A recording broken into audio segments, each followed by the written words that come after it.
1, 2, 1, 2, 3, 4. Almost a weekend and you don't know what to do.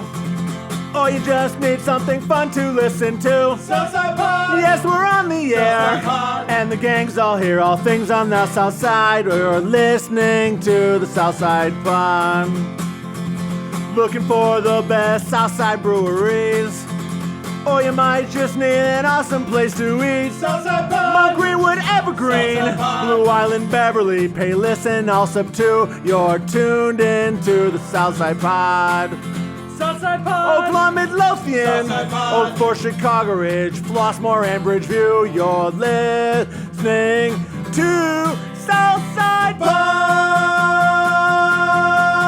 My name's Chris, Bill at the end of the bar, Mike on the guitar, 30 minutes of good in a world of dumb that is Southside Pod, found everywhere podcasts can be found and always at southsidepod.com, and brought to you proudly by Elite Benefits of America. You heard the ad at the beginning of the show. Butch Zemar knows his insurance. He's going to help you. He's going to help your business. If you're an HR person, he's going to help you impress the boss. Health insurance rates continue to rise. This is the guy that's going to get it under control for you. Give him a call, 708-535-3006. Visit elitebenefits.net. Butch is a veteran in the Navy. Happy Veterans Day to all of our veterans. This episode dropping on November 11th, Veterans Day, and that's why you're going to hear some vets on the show. You've heard us go out to breweries on the Dixie Highway Brewery Trail. It runs from Beverly all the way to Crete and back again. We went all the way out to Crete, the far south end of the Southside Pod listening area. At least as far as I know, that's pretty south. Evil Horse Brewing Company, and we found some vets on horses. Check it out.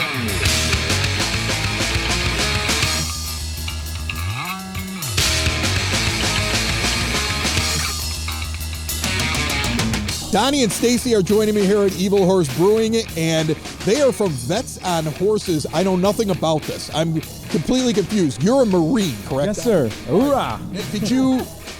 Did you ride horses in the Marines? Like, where does this come from, the horses part?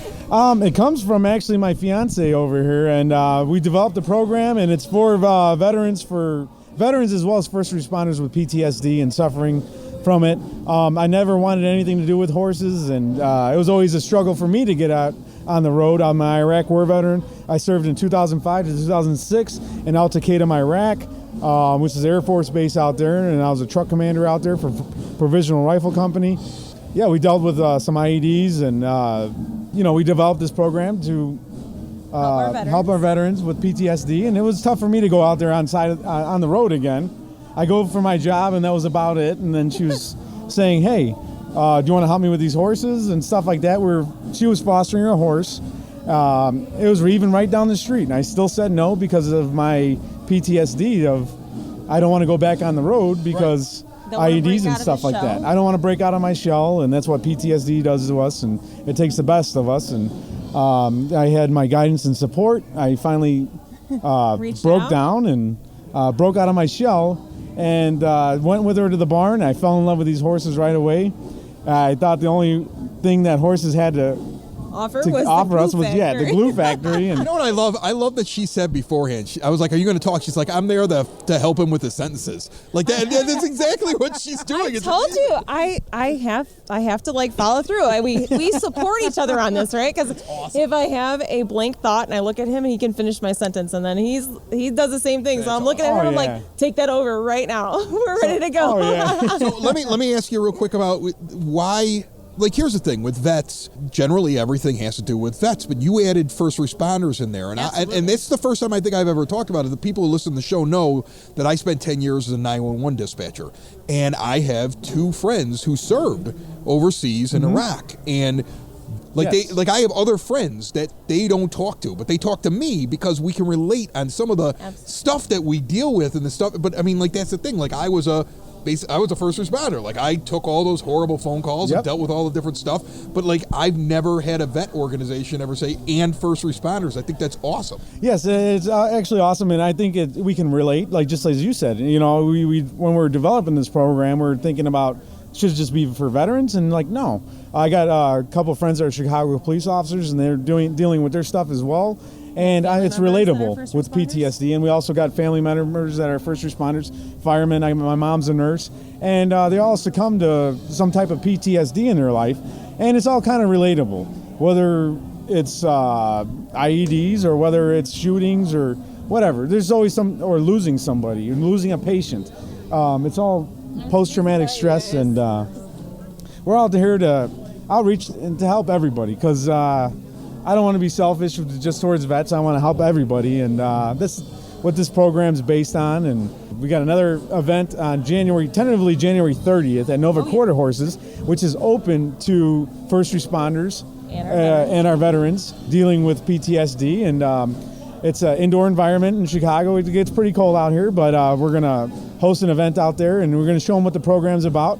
Our program's pretty much about teaching our veterans about horsemanship. So we'll get them from the ground up. We'll start learning their hooves and grooming them, and then eventually want to start having them learn how to tack.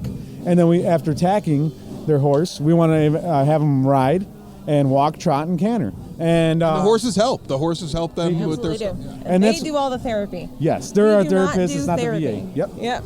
The horses are the therapists. That's really cool. So tell me a little bit about the event here tonight at Evil Horse Brewing. So Absolutely. we're out here in Crete. First of all, did you pick it because the beer is good? Because the beer is good. Actually, I the picked beer it up. is awesome. The beer is awesome. And wait a minute. Did you pick it because there was a horse? Because the beer is awesome. Because of Sergeant Reckless. Oh, yeah.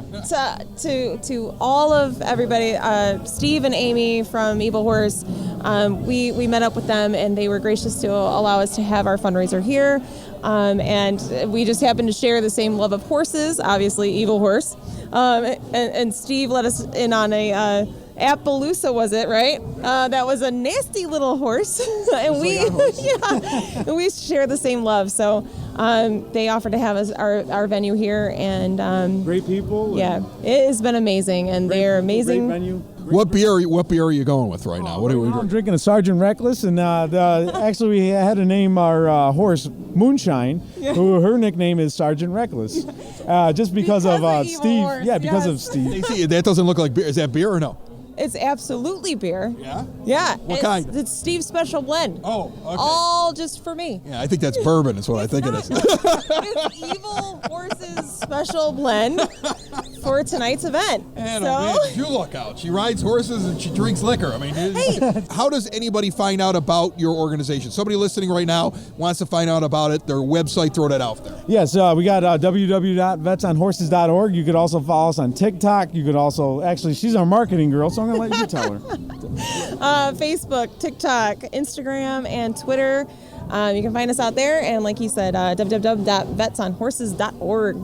So come and follow us. Let's do it. Stacy, Donnie, I appreciate you talking with me. Enjoy your party tonight, and great stuff you're doing. I think it's Don't enjoy it awesome. Too much either. Where's your bourbon? That's next. That's next. We'll have one together, okay? A special one, Yeah, right? exactly. Happy birthday to all my Marines. First and foremost, November 10th, 1775 is when we became alive, and I just want to say Semper Fi from the bottom of my heart, and I'm always with you guys. If you need anything, you know how to reach out to us now. And to all my veterans out there, we're always here. And my motto was, a Marine never leaves a Marine behind, but now my motto is no vet leaves a veteran behind. A pitcher of beer, a pitcher of beer. Let's order another pitcher of beer.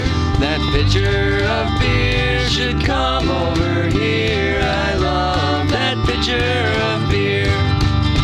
And also at Evil Horse Brewing, I have Steve, because Steve's the brewer. And he and his wife, Amy, basically, they're the gas that makes this car go over here. And another great event that you have here at Evil Horse in Crete. And I'm drinking this IPA, and I had to tell you that I love it. It's good. I just don't know what it is. What is this that I'm drinking? So that beer is called Smoke the Donkey. It's our New England IPA, or our hazy IPA. It's double dry hopped. We do every bad brewing practice that we possibly can to make it cloudy. We add things like rolled oats and unmalted wheat and stuff like that just because. That's what people like. Cloudy. Right. People like that. Yeah. I remember having this conversation with you a while back, okay? Yeah. And you were like, it's when you make one of these hazy IPAs, it's because you didn't do it right. But it's Right. become the thing that people really like Right, them. Is there a exactly. difference in the taste? Like, is it really just the look, or is there something different in how it tastes? No, generally, so New England IPAs are generally softer and smoother because like this one has oats and wheat in it. and it's much less bitter. There's very few hops that go in the boil. Everything goes the last 5 minutes, whirlpool, and dry hop.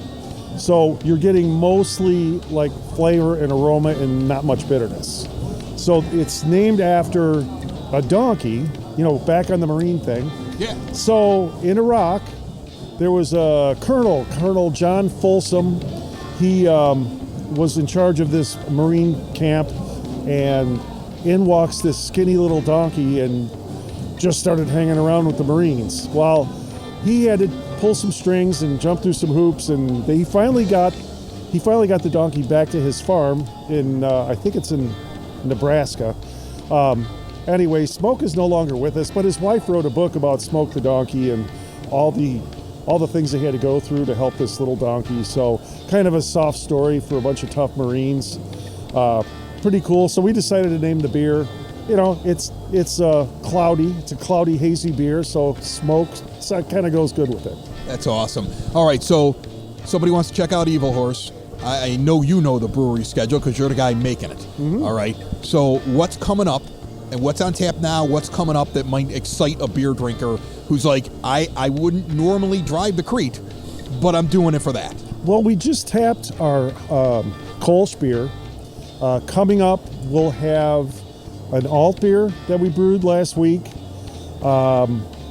We have our winter Bock, which is extremely popular. It's called Blitzinator. We do a decoction on that. It's all German malt and hops, obviously, and it's one of my favorites. It's just kind of a big beer that's easy to drink. Yep. Steve, you got a great place. You make great beer. You throw a great event. Thank you. Good job.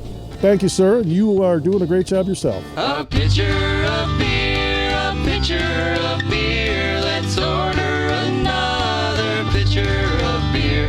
That pitcher of beer should come over here. I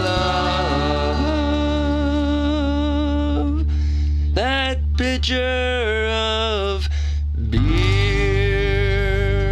This is a packed episode of Southside Pod. Bill's going to sit down here in just one moment. Before he does, though, I'm going to preview a group that's going to be on next week on the show, hanging out with me right now. Stockyard Kilty Band, the guys in the kilts with the bagpipes, parades, funerals, everything. They're having their 100th anniversary Saturday, November the 20th. And that's why we'll have them on this show next Thursday, right before that big party at 115 Bourbon Street. And what do you handing me here? Just so you know, I'm the PR guy. Yeah. This is our challenge coin. What is this? Does this So mean I I don't got to know if stay you saw- sober for a certain amount of time? It's like No, you got to stay drunk for a certain amount of Okay. time. President Biden gave one to the Pope, Okay. and it's an Irish thing. So you keep that in your pocket when you come to the party. If you put this in front of somebody and they don't have one, they owe you a beer. Is that right? It's an old Irish thing called But challenge coin. but if they drop one, if they have one, then you owe them a beer. I have a challenge coin now. You do. Now, and when that's I, one of the many things that will be for sale at the event. And so when I use a challenge, what are the rules for when you use a challenge coin? You have to use it at a certain type of event. I can use it anytime I want to. How does this work? If you walk into a bar, Right. and you see somebody sitting there, Right. and they wearing a Stockyard cap like I am, Right. put that down in front of them. If they don't have the coin, they owe you a beer. Is that right? Yeah. So anytime I see somebody from your group now, Especially when you see a guy in kilt, Oh. the Buchanan sergeant. and then just pop it down. But if they produce theirs, I got to give them a beer. Well, no, you just drink together. We just drink together. No. I can do that. I can do that. It's That a sounds like a win-win plan. situation. Yeah, that sounds like a plan. This seems like a way for you guys to get free beer. You give unsuspecting Damn right. people these coins, and then they think, I'm going to get a free beer. And you guys never leave home without your coins, don't you? Oh, I know. When was the I last better time go you get left home mine. without your coin? Don't put it in front of me now because I can't respond. Hold on a second.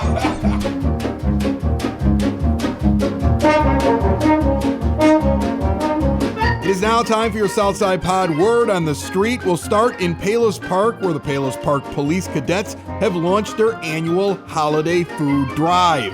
Non-perishable food, canned or boxed goods will be accepted as donations at the Palos Park Police Department at 8999 West 123rd Street from now all the way through New Year's Day. All of the donations go to the Palos Township Food Pantry at 10802 South Roberts Road in Palos Hills. They take care of Palos Heights, Palos Hills, Palos Park, Hickory Hills, Worth, Willow Springs, and some portions of Orland Park. The Beverly Theater Guild is getting ready to do The Sting. Ba-da-da-bum, ba-bum, ba-bum. My grandmother loved that movie. I've watched that 1,000 times over at her house. They're looking for anybody from 18 to 80 years old for all of these roles in this production. Auditions are going to be at the Salem United Church of Christ in Oak Lawn at 9717 South Costner Avenue. They run Sunday the 21st of November through Tuesday, November 23rd. The performances will be in February. If you want more information, BeverlyTheaterGuild.org. In Tinley Park, village officials are saying that they are in negotiations once again to acquire the empty mental health hospital known as the Tinley Park Mental Health Center. Tinley tried to make a purchase in 2015 for around $4 million, and in 2019, there was an offer from the state for $4.5 million. If a sale goes through, it would have to be approved by the state legislature. That's your Southside Pod word on the street. If you have something you want us to get out to the masses, hit us up at southsidepod.com.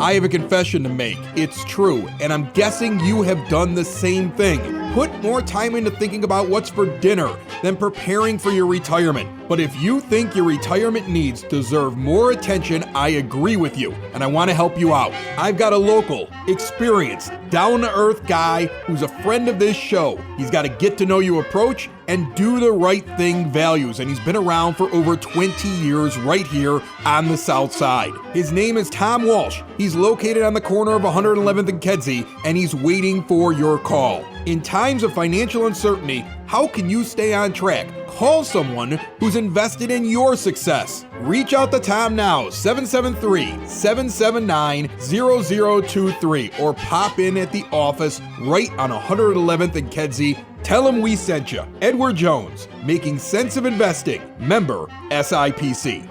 I had to do parent-teacher conferences for my daughter. Oh, no. And first of all, she's a really smart she's a good kid. She's your babysitter. Yes, she is. She's a great kid. She's your babysitter. No, I mean, she doesn't babysit me. No, she doesn't babysit you. Right. Okay. She babysits your children. For the record. Right, exactly. She babysits your wife babysits you. Correct. All right. She, is an honors student. She's over at Mother Macaulay. I mean, that's a big deal to be able to do all that over at a school like that. But what I noticed was, like, she's in her sophomore year. I started to see her grades in the first month here. And I was like, what are we getting to C in this for? Oh, we're slipping? What are we getting to C in this for? Too many extracurriculars? I think that's what it is, but then that's what I thought originally. Yeah. And then she goes, no, Dad, I got 4 A's. Like, she understands how her GPA works. She goes, I got 4 A's in, like, honors classes. I go, which honors classes do you have 4 A's in? She goes, honors band, honors theology. And I was like, you're doing good at band and religion? Yeah, right. That doesn't count. Right. You're basically your creed or striper at this point. Like, you're good at music and God. That doesn't count. That's not how this works. I mean, what about the big ones like chemistry, right? Geometry, things that pay the bills, like the stuff that you're going to get a job off of. I don't think you're going to be a band member your entire life. It's possible. Maybe she's going to play saxophone on the corner next to the ballpark out at 35th and Shields. Religious songs before religious the game. saxophone out in front. Yeah, she's qualified for it. So I start trying to figure out what's going on, and I talk to her teachers, and I figured it out.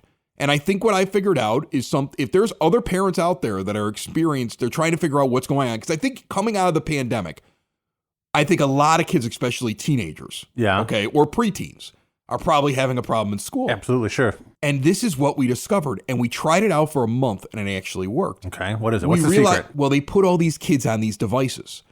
During the whole stay at home and work from home thing, and now with the whole thing with technology, like all these kids have an iPad or like some sort of tablet, right?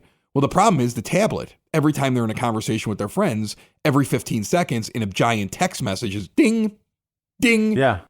So they're reading their book. Imagine reading a textbook. Like, remember when you would have to study? Imagine if that textbook lit up every 13 seconds with a message completely unrelated to the text, and your eyes went to it, and then trying to find, you'd be able to concentrate. You would retain nothing. Nothing. You would retain nothing. And that's what was going on. So what we did is we just took all the notifications off. And then the other thing that she told me, and you'll love this, you're going to get a kick out of this. She's been listening to rock music in her room while she studies. Okay. And I was like, the music is distracting. She goes, no. Studies say music helps you learn. I said classical music. Yeah, what is she listening not to? Not Green Day. Oh, nice. Okay, that's not helping you learn anything. Like, that's not, okay. That ain't helping at all. No. We took that out, man. I'm telling you. So parents. Yeah. Turn off notifications. All of them. And turn off Green Day. Green Day's bad for you. It does not help you retain your Spanish. Now, if they have Spanish Green Day and they're singing in Spanish, that would make sense. That'd be Verde Day. Dia, wouldn't it be? Dia de Verde? I don't know. I have to bone up on that. I got to see in Spanish. It is now time for your South Side Sound Check. Live music is back at many venues. Check out these. You've heard Joe Ryan from Joe Ryan and the AM Drinkers on this program. In fact, you heard him recently. If you didn't, go back and listen on demand. He mentioned Bernice's Tavern in Bridgeport. Guess what? He's playing there this Saturday, starting at 10 p.m., 3238 South Halsted. Saturday night is also a busy night for music in Blue Island. It's acoustic night with Chris and Friends at the Double Play Saloon starting at 7 p.m., 13011 Western Avenue. But at Blue Island Beer Company starting at 7:45 and going until midnight, a 21 and over show, Made in Chicago and Fierce Atmospheres. The show starts at 8 p.m. The main act is on at 9:30. It's $10 at the door, 13357 Old Western Avenue. And don't forget, they have Western all screwed up just to the south of the beer company. Look for the detour signs to make your way to Blue Island Beer Company. This weekend at 115 Bourbon Street in Marionette Park, Friday night is country night, Saturday night is hairband night. In another room, you got Louder Now, Pop Punk, and Emo. If you have a show you want to promote on Southside Pod, all you have to do is reach out at southsidepod.com. Eric Herrera joins me down here at the 9-Foot Homemade Oak Bar. You may remember Eric from, he comes out to a couple of events every once in a while that we're at. He drives a real, legit Army Humvee. And what he did was clear roadside bombs. Like, he would go out and try to discover them. He's an author. He wrote a book, A Bomb Hunter's Story. You can get it on Amazon. And you're the vet that I see the most, man. So I figured I'd have you over here. How are you? I'm doing great. How about you? So Stockyard Kilty Band brought in this challenge coin and gave it to me. And you brought your own challenge coins. There's challenge coins at the bar tonight. I think it's funny Stockyard Kilty Band has a challenge coin, and then you come walking in, you have 4. So, and you just carry these in your pocket. How often do you use them? Where do you get them from? How do you pick them up? I only brought 4. I have maybe about 6 or 7 of them more at home. Otherwise, my pocket would be, I got coal in my pocket. These things are so heavy. No, but military challenge coins, sometimes you could purchase them from units, but mostly they're given out by commanders. So company commanders, brigade commanders. Usually if they see you do a good deed around post, or if they see you do an action that they really like, they'll give you their coin. It's a symbol of appreciation. And with military coins, you bring them to bars like they do, and you challenge different guys and see who has the highest ranking coin. And whoever has the highest ranking coin, they get a beer from the guy. Your thing is you walk up, you drop a challenge coin, and then the other person has to have one with a higher rank. That's how it works. Like, does a tie go to the person that was challenged, or is a tie just a tie? Tie is just a tie. Okay. But it's usually like at the military bars, you get like a feel of the room if whoever's who. You get an idea of what MOS these guys are at, so you kind of have a feeling what kind of coins they have, if they have any at all. Right. But yeah, I've been fortunate enough. I've actually have the 3rd highest ranking coin you're able to get in the military. Yeah, I was going to ask you about that. The highest ranking coin you can get is the Commander in Chief, which is the President of the United States. The second one is the Vice President. You have the 3rd highest ranking coin. So you basically should win most challenges. Yeah, I have Chief of Staff General Schumacher's coin. Right. So he's no longer Chief of Staff. He was. Does it still count, though? Yeah, it still counts. It still counts, right? Like if somebody was walking around with like an Obama and they dropped it, and even though he's not the president, I would imagine that still counts. That still counts, but I mean, if you got a guy that has another president's coin, whoever's closest to the most recent? Yeah, most recent. So you're telling me like a Truman does not beat an Eisenhower? That's what you're telling me? Pretty much, yeah. You carry your challenge coins around. Right now, if you challenge Eric, you're going to look foolish. Also, if you haven't written a book about your experiences in combat over there, you have not done what my friend over here has done. Tell me a little bit about the book for anybody that hasn't read your story yet. I know it's a bomb hunter story, and there's like a subtitle. Give me the full thing. And is it just Amazon right now, or other places you can pick it up? Yeah, it's a bomb hunter story, My Life Clearing the Roads of Iraq. It's on Amazon. It's basically about my time in the military from when I was at 2005 to 2010. I was a combat engineer, and what we would do was find roadside bombs. And I tell the story of both of my deployments, the good and the bad. There's a lot of ups and downs in it, but I wanted to express how I truly felt during my time there. I didn't want to hold anything back. So it kind of gets an in-depth look on how soldiers feel and react to certain things.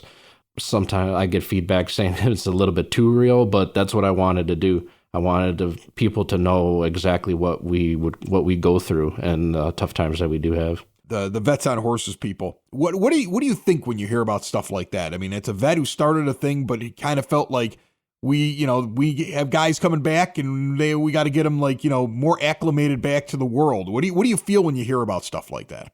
I think it's great. I know a couple of farms out in the suburbs around here that are for vets. They have therapeutic gardens where they could come plant and till gardens, or horses too. Right. Come out and help out, just that little get away from everything and able to be away and to have that therapy as well. I mean, there's a lot of veteran-owned businesses too. I mean, but there's only so many jobs that guys could actually get. That's why the homeless rate is so high. I mean, even up north, they have a couple of homeless vet shelters that they've just put up, and as soon as they go up, they're already occupied. Yeah, I don't get that. I don't get why we live in a world where our vets don't have homes. A lot of soldiers, when they do get out, they don't have a plan.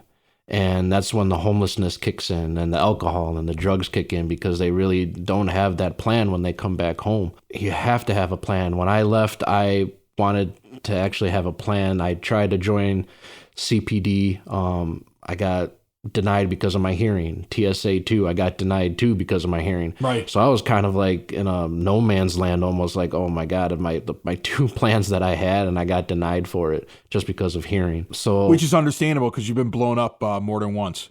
What do you want to hear from somebody on Veterans Day, especially somebody who's a civilian who never served? Like, what do you want? You want to hear thank you for your service? Does that make you embarrassed? Is that something that you want to hear? And explain what the best way is, because I think sometimes people just aren't sure. Like, they want to show that they care, but they also don't want to come across as a jerk or be like, oh, you're the 25th person that said that to me in the last hour, and it's annoying. So tell me what you as a vet enjoy in terms of when people find out that you're a vet, how you like them to kind of talk about it. No, just thank you for your service and have a good day. Yeah. I'm pretty sure you'll get the same welcome that you gave, because it does feel good hearing that, because sometimes we feel like we do get kind of left out. And being Veterans Day, it's time to celebrate the soldiers that are still alive. I mean, there's Memorial Day and then there's Armed Forces Day, but we still like to get that recognition too. So you'll see us out with our shirts or our hats or things of that nature. You just say, thank you for your service and hope you have a good day, and we'll return the favor as well. Eric, I'll end this interview by saying thank you and every other veteran for your service, and a happy Veterans Day to you. Oh, no problem. You're welcome. Thank you for listening to see what's happening on the Southside Pod. On the Southside Pod. Join us again. And be sure to tell a friend about the Southside Pod, about the Southside Pod. All things about the neighborhood we live in. All things about the places that we go. It's the best side of Chicago, the Southside Pod. So yeah, we cut it all out. And I had two teachers in our parent-teacher conference after we had noticed the problem say that they were like, last 3 weeks, really good student. And I was like, that was it right there. Wow. Boom. Just take that stuff off of there, man. Everybody thinks this technology stuff is good. It's terrible. It's terrible, man. Except for podcasts. Keep listening to those. Yes, definitely. The rest of it, Ding! terrible. New podcast. Southside Pod. Stop studying and listen now.